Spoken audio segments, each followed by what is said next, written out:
Senhoras e senhores passageiros, acomodem-se em seus lugares. Estamos prontos para mais um episódio do Plano de Voo. Tripulação, decolagem autorizada. A todos, uma boa viagem. Olá, olá! Sejam todos muito bem-vindos e bem-vindas a mais um episódio do Plano de Voo, o podcast do Sebrae RS. Eu sou a jornalista, empreendedora e mediadora desta conversa, Alexandra Zanella. O Brasil, gente, tem cerca de 12 milhões de microempreendedores individuais ativos, os chamados MEIs. Eles representam, atentem a esse número, a quase 70% das empresas em atividade no Brasil. Esses dados são seguros e são do Ministério da Economia. O registro como MEI, gente, é um processo simples e menos burocrático. Contudo, muitas pessoas ainda ficam em dúvida sobre como é esse processo. E é por isso que neste episódio vamos explicar tudo o que tu precisa saber sobre o MEI. E para tirar essas dúvidas, eu converso com uma super especialista em MEI do Sebrae RS, a Júlia Matos. Seja bem-vinda mais uma vez ao Plano de Voo, Júlia. Olá, Alexandra, muito obrigada pela recepção e pela introdução muito bem colocada. Eu quero cumprimentar todos os empreendedores e empreendedoras que estão nos ouvindo e dizer também que é um prazer estar aqui no Plano de Voo novamente, falando sobre o MEI, que é, como tu bem disseste, uma pauta que já alcançou aí mais de 12 milhões de brasileiros, né? E tem um potencial de crescimento ainda maior. Certeza que vai ser um papo daqueles. Então eu convido vocês que estão nos ouvindo a pegarem um papel e uma caneta para quem gosta de anotar, no caderninho ainda, ou no celular, no computador, no tablet, porque a Júlia vai trazer muitas dicas que eu não sei se a memória da gente consegue abraçar todas elas. Júlia, vamos começar do início então. Qual é o principal motivo aí que tem impedido as pessoas, os empreendedores, de se formalizarem? Essa é uma pergunta bastante abrangente. Isso quer dizer que, muito provavelmente, nós não tenhamos uma única resposta para ela. Pelo contrário, eu poderia aqui elencar diversos motivadores e fatores que ainda alimentam o empreendedorismo informal. Mas tem um ponto que, para mim, é um destaque, que é a questão cultural no ecossistema de empreendedorismo. Como assim, né? Por muitos anos, a opção mais simples de iniciar um empreendimento de forma legal, dentro da legalidade, era através de um regime de tributação, com alíquotas e percentuais sobre o faturamento, né, de um negócio. Que na fase inicial, provavelmente já é um valor comprometido com as demais contas da empresa, né? Não tenho dúvidas disso. E isso só mudou em 2009 com a Constituição e regularização do programa MEI, né? Então, historicamente, no ponto de vista jurídico, a modalidade MEI ainda é nova. É novo, né? Ainda não completou. Vai debutar a recém. Vai debutar seus 15 ainda. anos. E 15 anos para a história, né? Ainda é muito pouco. Falando em legislação, esse mundo jurídico e adaptações necessárias por todos os sistemas por detrás do programa, ainda é um programa recente, né? E o que eu quero dizer com tudo isso? Que ainda está no DNA do brasileiro aquela ideia que, para regularizar um negócio, ele vai enfrentar uma burocracia imensa, que é um processo oneroso, que eu vou ter custos muito altos com impostos ou com contador e todas essas outras crenças. E eu entendo que esse é um dos objetivos do nosso bate-papo de hoje, que é desmistificar esses entendimentos e apresentar as facilidades do programa MEI como um todo. Ótimo! Eu tenho um monte de perguntas para fazer, viu? Bom, entendemos um pouquinho, né? E sabemos que o Sebrae apoia muito, né? Essa formalização do empreendedor como MEI. Para quem está nos ouvindo, empreende, pequenininho ainda, não está sabendo, assim, o MEI é para mim ou não é para mim? Então, para quem é o MEI? Bem, eu gosto de começar falando sobre o MEI, na verdade, esclarecendo o conceito, né? Por favor. Ainda se confunde muito esse conceito com uma forma de recolher para a Previdência Social. E a premissa básica do MEI, se nós olharmos, por exemplo, para a sigla MEI, significa microempreendedor individual. Então, antes de mais nada, quem optar ou por quem está com a ideia de abrir um MEI, precisa ter uma ideia de negócio. né? Ele precisa ter um negócio para se aventurar. Entendido isso, ele também precisa atender alguns requisitos, porque aqui nós vamos falar sobre uma categoria de empresa muito simples, é para quem está iniciando o empreendimento, mas também é para um perfil específico. Não são todos os portes de empresa e nem todas as atividades que se enquadram no MEI. Primeiro, ele precisa entender que o MEI é para quem empreende por conta própria. Então, ele é um empresário individual, como o próprio nome já diz. Ele não tem a opção de incluir um sócio nesse negócio. E, além disso, interessante, ele não pode fazer parte de outro CNPJ, seja como sócio, proprietário ou administrador. Ele também precisa calcular previamente o faturamento bruto que ele vai obter nesse negócio, então ele tem um limite de faturamento específico para o MEI. Se optar por ter apoio de alguém na empresa, já que ele atua individualmente, ele tem a opção de contratar um colaborador, mas então, apenas um. Um funcionário pode ter. Exato. A regra hoje é que ele pode contratar um colaborador. E você estava falando do faturamento, a gente consegue saber o faturamento é anual, é mensal? A premissa do MEI é que o faturamento, o teto de faturamento, digamos assim, ele seja sempre anual. É claro que no ponto de vista de gestão financeira, o ideal também é que ele faça uma média mensal. Essa média fica em torno de 6.750. Então, enquanto o faturamento anual bruto permitido é de R$ 81 mil. É muito interessante que ele faça esse acompanhamento mensal para evitar ultrapassar esse limite e pagar multa para a Receita Federal.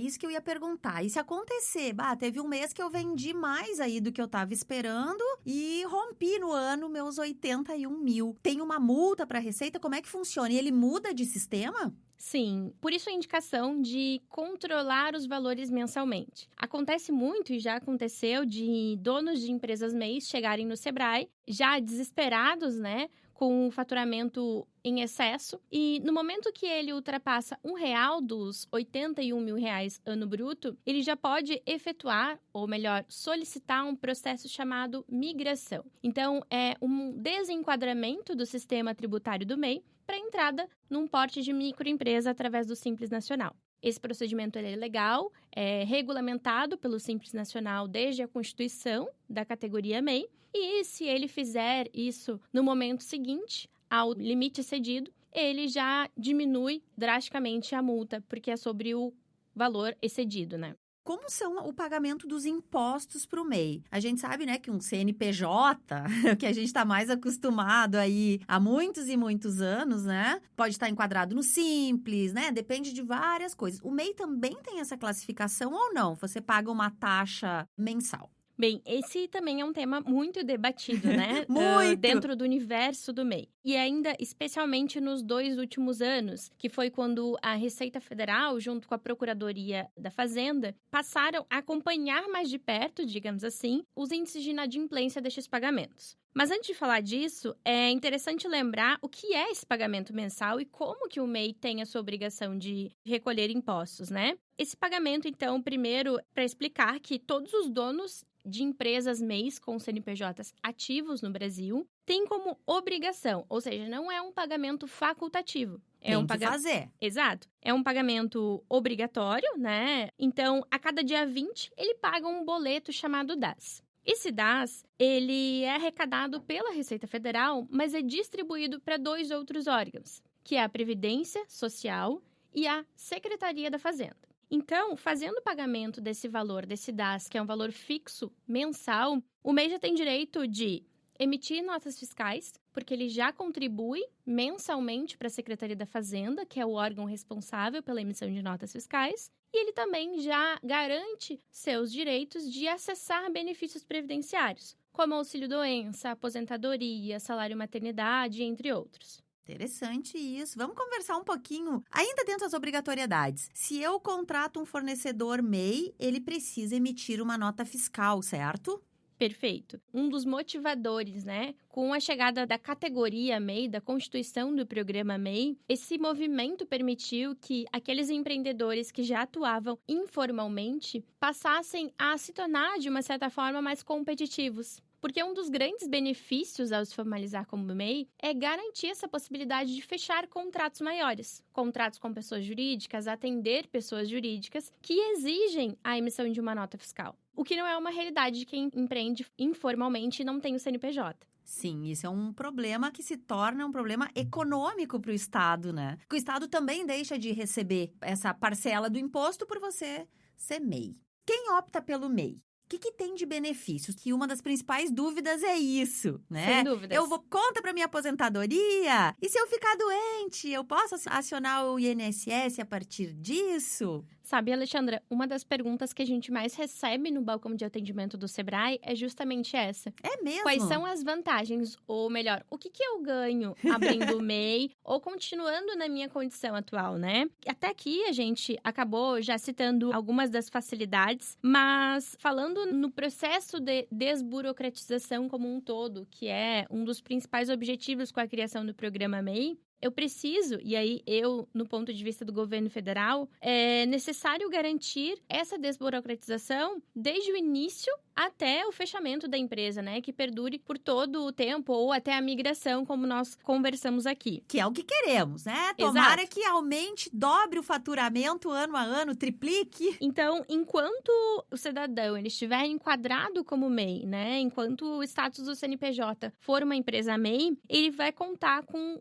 diversos benefícios e vantagens comparada às outras categorias de empresa. Então, nós já falamos aqui que ele vai ser uma empresa formal, constituída e competitiva. No entanto, ele tem, por exemplo, uma tributação muito mais simplificada comparado aos demais portes de empresa, isenção de uma série de obrigatoriedades e pagamentos, como, por exemplo, o pagamento de alvará de funcionamento. Ele também tem acesso aos benefícios previdenciários, que foi o que nós falamos. Ele consegue acessar também serviços financeiros exclusivos para empresas, as chamadas linhas de microcrédito, que acabam se adaptando ao perfil do MEI em termos de taxas de juros e limites de empréstimos fornecidos. Então, é como se o MEI fosse um pontapé inicial para que esse pequeno empreendedor ele consiga entrar em um negócio de uma forma mais competitiva comparada à realidade que ele estava antes, como um empreendedor informal. Aqui a gente está falando em quem, né, a pessoa já tem o MEI, está tirando suas dúvidas. Vamos falar do imposto de renda, gente, para o MEI, que também tem já. Mas eu quero ouvir aqui da Júlia também. Quem está informal, quem está em dúvida, né? A gente sabe que o Sebrae tem um suporte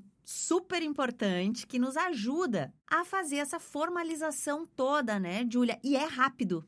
É rápido, sim. Nós temos algumas iniciativas para apoiar esse empreendedor, ou melhor, o futuro MEI, quem ainda está buscando entender melhor o que de fato é o programa MEI. Uma das iniciativas mais consolidadas aqui no nosso estado, no Sebrae Rio Grande do Sul, são as parcerias que nós temos com as prefeituras municipais. Então, através das salas do empreendedor, que são espaços físicos nas prefeituras, hoje mais de 100 cidades gaúchas, já tem esse espaço onde o MEI ou o futuro MEI consegue ir até esse local e sair de lá já com a sua empresa constituída. Então, lá ele já consegue verificar se o seu endereço está adequado às regras locais de atuação, porque ele estará nas dependências das prefeituras, que é o órgão que fiscaliza, e de lá ele já sai com seu CNPJ em mãos também. Além, é claro, dos nossos canais de atendimento, remotos e presenciais. Nós estamos aí em 9 regionais gaúchas. E se alguém está em alguma cidade que não tenha a sala do empreendedor, infelizmente, já vamos torcer para que tenha em todas as cidades, porque a sala do empreendedor é incrível. Nos ajuda com todas essas questões burocráticas, mas também leva muito conteúdo, muitas ideias, né? Se alguém estiver numa cidade que não tem a sala do empreendedor, qual é o caminho, Júlia, que ela procura para fazer o MEI?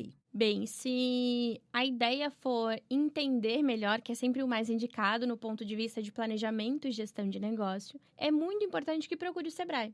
Alguns microempreendedores optam por buscar uma assessoria com um contador, o que também é ótimo, mas o Sebrae fornece um atendimento gratuito, tanto no balcão de atendimento quanto nos canais remotos. Então, os canais remotos, eles estão à disposição justamente para pessoas que não têm unidade do Sebrae ou sala do empreendedor na sua cidade. Nós estamos no sebrae-rs.com.br e ali ele consegue localizar o nosso contato de WhatsApp, chat e outros canais digitais. Olha essa dica aí, gente. Se você tá em dúvidas, por favor. Júlia, você adiantou lá no início, né, que não são todas as categorias de trabalho, de profissão, que pode estar enquadrado neste formato aí do microempreendedor individual. Como é que eu sei se a minha profissão me permite fazer um MEI? Existe uma lista? Existe algum lugar que eu consiga acessar, além de pedir socorro para a Júlia do Sebrae? Existe sim. Existe uma lista pública. Ela está disponibilizada no portal do MEI, um portal do governo federal, por meio do login único, que é o gov.br. Nessa lista, nós vamos encontrar atividades simples. Atividades que não são de cunho intelectual ou que não são regidas por um conselho, por exemplo, né? Então, são atividades de comércio varejista, prestação de serviços mais simples, ou seja, todas as atividades de baixo risco. Essa lista, ela tem mais de 400 atividades. Então, ali são localizadas e encontradas atividades das mais variadas. As mais procuradas acabam sendo dentro do comércio varejista e prestação de serviços diversos, na estética, beleza, construção civil. Essa lista ela passa por uma revisão anual e o responsável por essa revisão é o Conselho Gestor do Simples Nacional.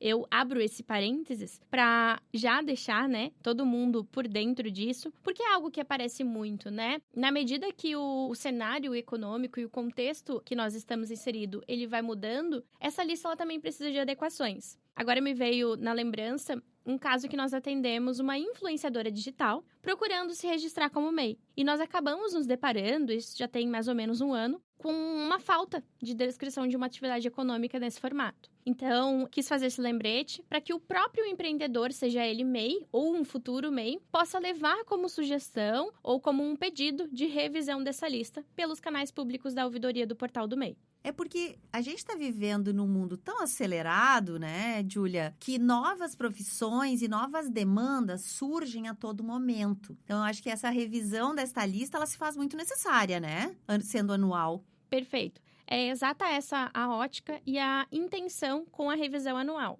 Acontece e terão anos em que a lista será revista, mas não terá nenhuma atividade inclusa ou exclusa. Mas a revisão ela acontece ano a ano, justamente para atender essa necessidade de mercado.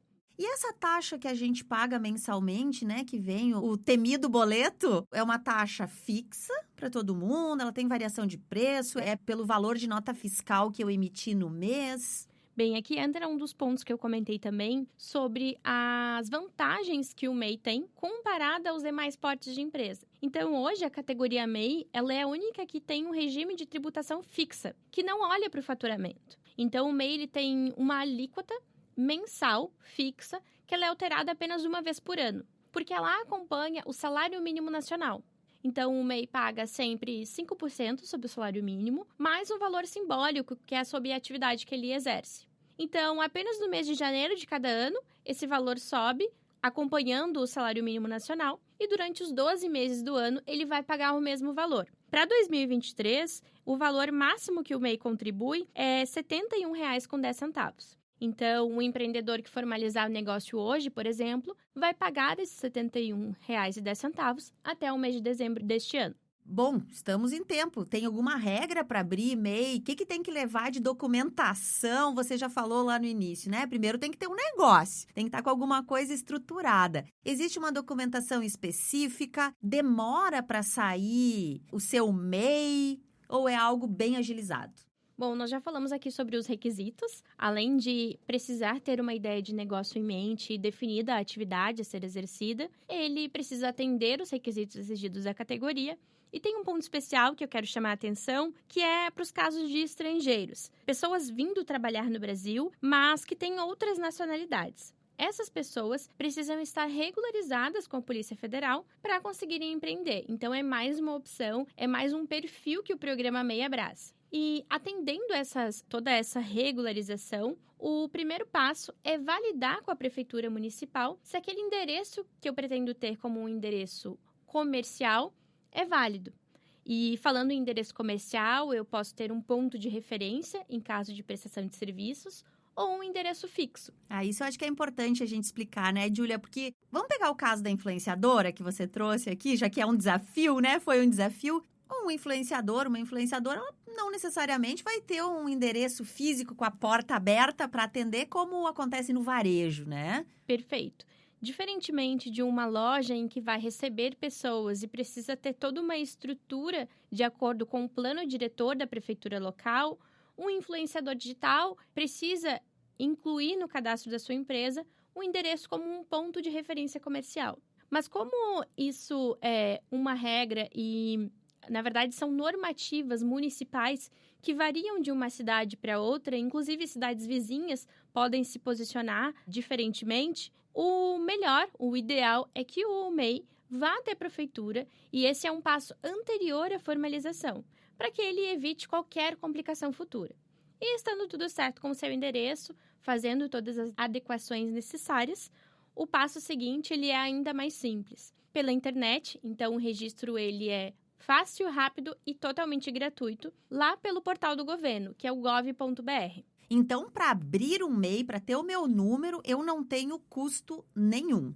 Exato, o registro ele é pela internet. A necessidade, falando em documentações, é preencher os dados exigidos no login único, que é o acesso pelo gov.br. Ele preenche todos os dados pessoais que o sistema vai solicitar e já inicia o seu processo de registro através do formulário de formalização totalmente gratuito.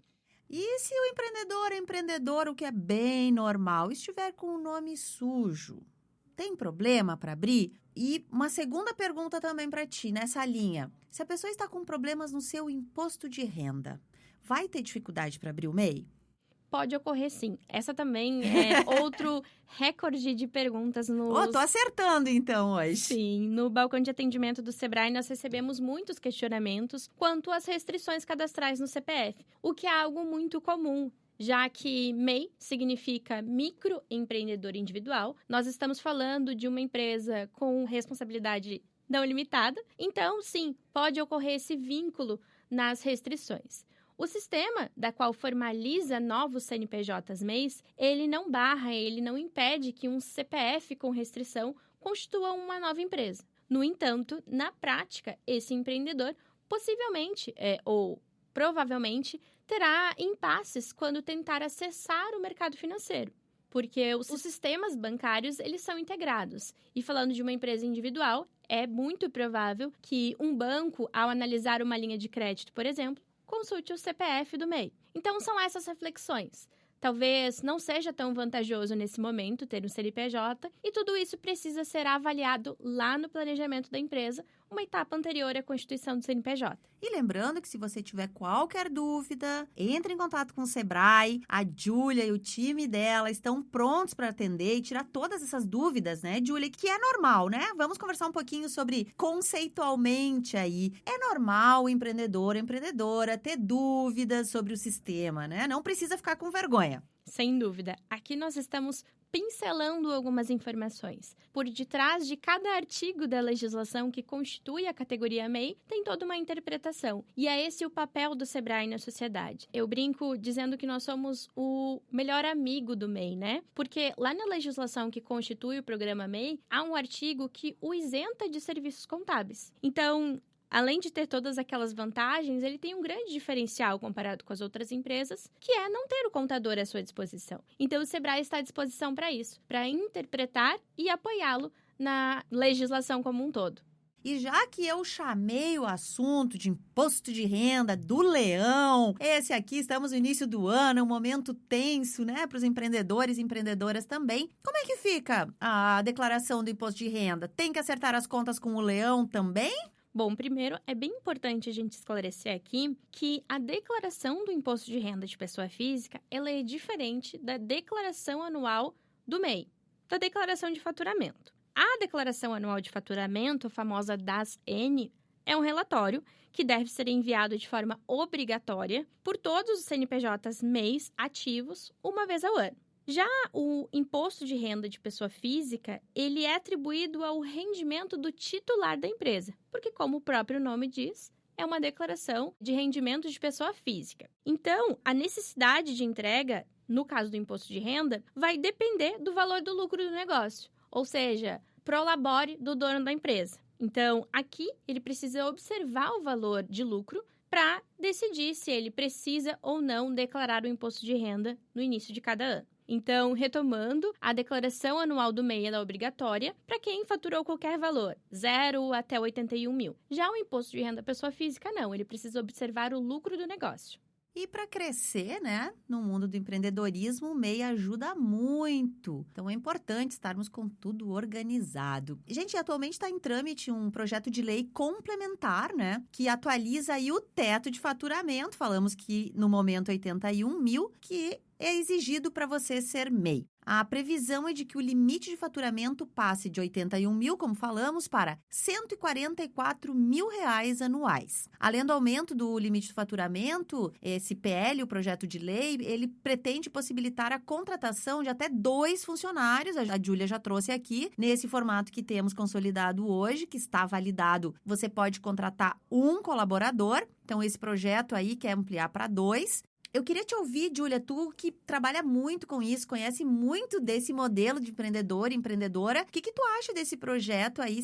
Tu enxergas que Sebrae, como é que se posiciona, pode ajudar e ampliar o número de MEIs no Brasil? Se isso vai ajudar bastante, se isso está mais condizente com a realidade? Bom, o primeiro ponto é que aqui nós estamos falando de um projeto de lei que está em tramitação. O que isso quer dizer? Que nós não temos uma previsão para aprovação. Aqui eu estou abrindo um parênteses para acalmar a ansiedade de alguns MEIs, né? Que, com toda razão, estão ansiosos com essa ampliação. E aí, ainda que o deputado que criou a proposta apresentou-a com um caráter de urgência, e isso, inclusive, pode ser consultado publicamente no portal da Câmara, ainda está na fila, aguardando os avanços para outras instâncias, até que chegue na sanção e entrada em vigor. O segundo ponto é que, como o projeto de lei, ele, enfim, visa a expansão do programa MEI, aqui é legal lembrar também que a última alteração falando em faturamento, em teto de faturamento, foi lá em 2018, que foi quando saltou de 60 para 81 mil reais ano bruto. Agora, já em 2023,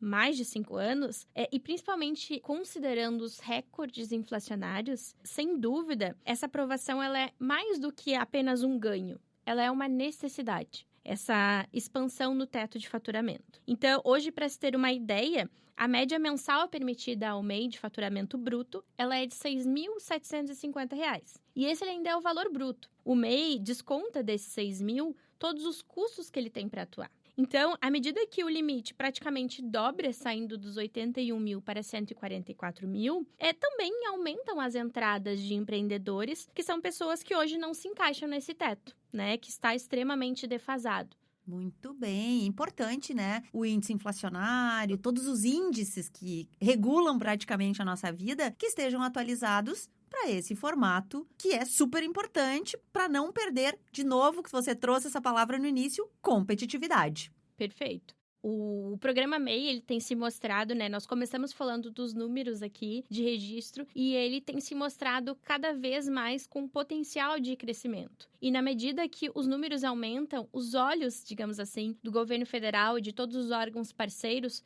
e incluindo o Sebrae, eles também estão voltados para a revisão das políticas do programa. Então, a ideia é que iniciativas como essas, de aumento de faturamento e limite da contratação de colaboradores, continuem a acontecer cada vez mais, para tornar o programa cada vez mais no âmbito social e competitivo.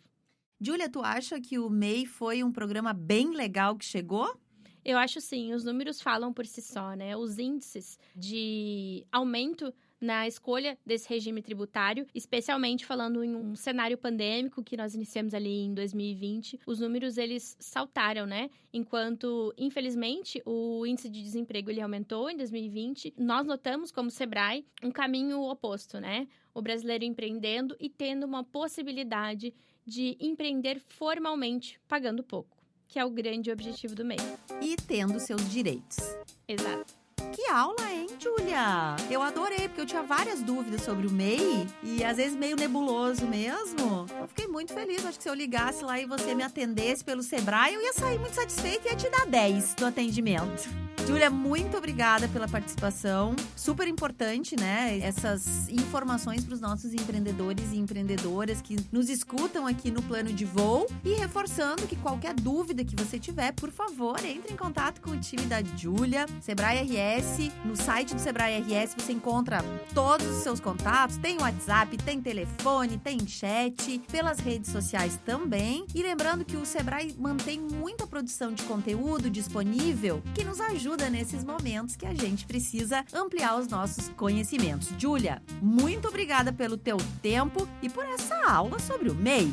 Obrigada, Alexandra, e equipe aqui do Plano de Voo. Foi demais debater contigo sobre todos esses pontos. E para finalizar, eu também quero lembrar a todos os MEIs que estão nos ouvindo que nós estamos à disposição em diversos canais. Confere lá no sebrae-rs.com.br e contem conosco nessa jornada.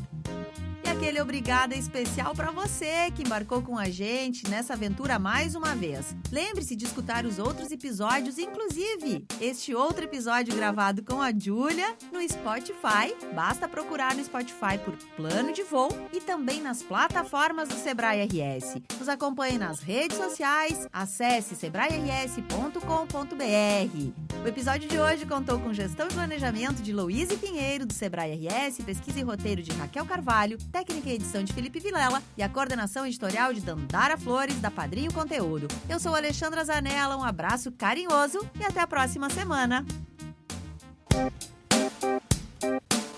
Plano de Voo, o podcast do Sebrae RS.